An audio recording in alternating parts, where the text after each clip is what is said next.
தருமபுரி மாவட்டம் பாலக்கோடு அருகே ஆற்றுக்குகையில் சிக்கிக் கொண்ட 3 நாய்க்குட்டிகளை தீயணைப்பு வீரர்கள் மீட்டது நெகிழ்ச்சியை ஏற்படுத்தியுள்ளது.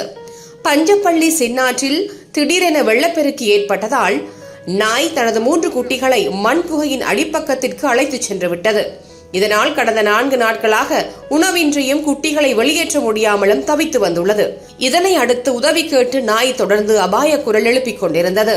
இதனை பார்த்த இளைஞர்கள் சிலர் தீயணைப்பு துறையினரை வரவழைத்துள்ளனர்.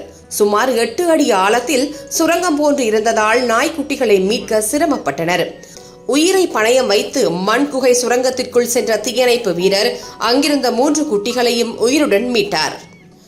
நாய்க்குட்டிகளை பத்திரமாக மீட்ட தீயணைப்பு வீரர்களுக்கு பொதுமக்கள் நன்றி தெரிவித்தனர்.